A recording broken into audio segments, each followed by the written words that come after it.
When you talk about immigration within conservative ranks, the basic reality is that conservatives are divided between what I would call common sense conservatives and open border libertarians. And the reality is that open border libertarians control very key points of access, such as the Wall Street Journal, and they have policies that not only are very economically destructive, I think they actually spell the end of democracy in the United States as we currently understand it. Because if you look at the 2006 Act, the Comprehensive Immigration Reform Act, what that effectively did was eliminate all controls on the number of legal immigrants coming into the United States.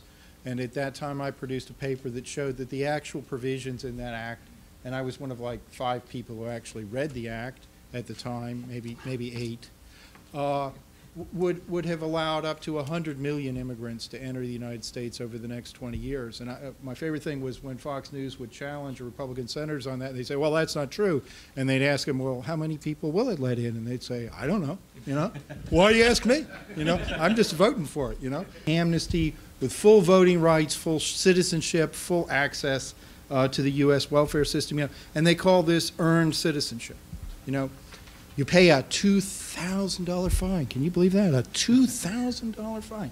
Now, when you pay that $2,000 fine, you have access to about $1.5 million in government benefits. Pretty good deal. Also, we now know the price of U.S. citizenship. It's worth about $2,000.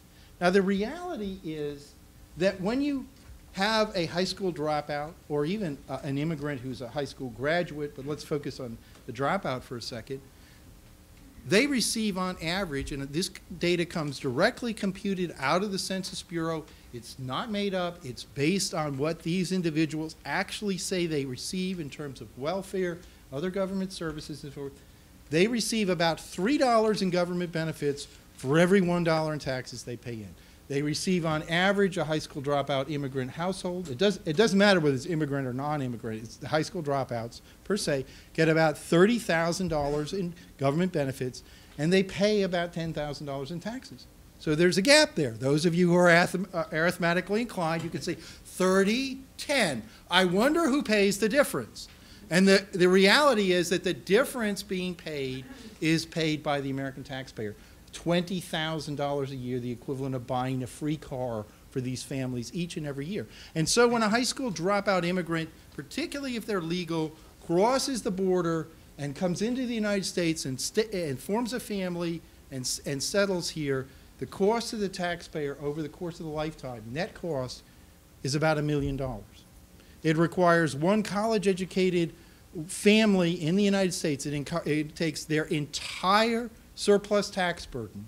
Doesn't go to defense, doesn't go to the debt. It goes one entire college-educated family to pay for one low-skill immigrant family. The Congressional Budget Office tells you how much amnesty is going to cost. But the thing is, it's set up to deliberately deceive people, because the Congressional Budget Office can only look at a specific type of federal spending, and they can only look 10 years out. So in all of these amnesty bills, guess when the illegal immigrants become eligible for government benefits? Who could guess what year that would be? Could it possibly be year 11? Yes, it could. Welcome to Washington, okay? But I sat down 2 years ago with the CBO guys, and I said, the one thing we haven't talked about in these costing is that when you make these illegals eligible, they all go into Social Security, Medicare. Have you guys thought about what that would cost? And they said, no, that's beyond 10 years, Why would we want to do that? We like our jobs. And but the reality is, wow, you're taking 10 million people, 60% of high school dropouts, and you're making them in about 25 years eligible for Social Security and Medicare. Unbelievable cost, around $2.5 trillion alone, just there. We talk about how Milton Friedman said that you can't have open borders with a welfare state. And the reason for that is that when you have open borders and when you allow people to come here legally in vast numbers, or to come here illegally and then get amnesty, what you're actually doing is granting them access to the U.S. ballot box. So the thing I like to say to the open borders people at the Wall Street Journal is I said, look, suppose you had a system where anyone in the world, open borders, can fly to the United States, can land at LaGuardia or can land at JFK, and the minute they get off the plane, they can start voting in American elections. What would they vote for? Would they vote to confiscate the entire wealth of the United States?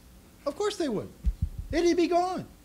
But somehow it's like the frog in the kettle where you raise the heat slowly. Somehow anybody can understand that, wow, if you let them vote the minute they get off the plane, that sounds like a recipe to confiscate all the wealth in the United States in about 3 months, right? But boy, if we let them come in and they're here for 5 years, then the effects are much, much different. No, they're exactly the same, okay? And this doesn't mean anything that is evil about the immigrant. They're just acting out their natural instincts, their natural interest, and they would be coming into a system that says, vote for me and I'll give you free stuff, which is what we do as a country. Vote for me and I will give you free stuff. And so to the extent that you have low-skill immigrants coming into the United States, they have an overwhelming propensity to vote for what? Reduce capital gains tax? Yeah. Oh, yeah. Star Wars. You know, oh, yeah. No, they vote for free stuff, okay? And the reality is that we spend about $1 trillion a year giving away free medical care, free housing, free cash, free food to poor people in the United States. We have a very, very expensive system designed to support, at huge cost to the taxpayer, low-income, disadvantaged Americans. And when you try to apply that or begin to apply that to unlimited inflows of people from the third world, it will very quickly bankrupt the United States. But it will also destroy the political process in the same way, because effectively then the electoral system is going to be about how fast can we confiscate the wealth of the United States. And believe me, there are people in the White House that want to confiscate that wealth as rapidly as they can. Probably half of the illegal employment in the U.S. occurs on the books. So that's 4 to 5 million illegal immigrants who work, who if there was an E-Verify provision would in fact be stopped at the front door. So the simplest thing to say, if you had a law that said today that all businesses must use E-Verify, starting perhaps with first hires or new hires and then working back, that it would in fact probably open up 4 to 5 million jobs for Americans, 10 million of whom are unemployed. It would be the strongest pro-employment policy that you could possibly come up with, because I believe the jobs belong to American citizens, not to people who broke the law to come here illegally. And by removing the incentive of taking jobs unlawfully, I believe the bulk of the illegal immigrants would begin to go home. What we can really see here, though, is the United States is marching toward bankruptcy now, okay?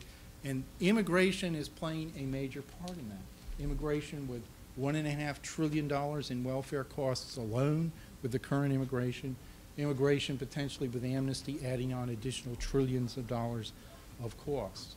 We actually have to stop that process, and I believe that we cannot put our fiscal house in order until we put our immigration house in order, both by denying amnesty as well as rearranging the nature of immigration so that we are no longer importing massive numbers of poor people who are our fiscal dependents and are a massive drag on the U.S. taxpayer.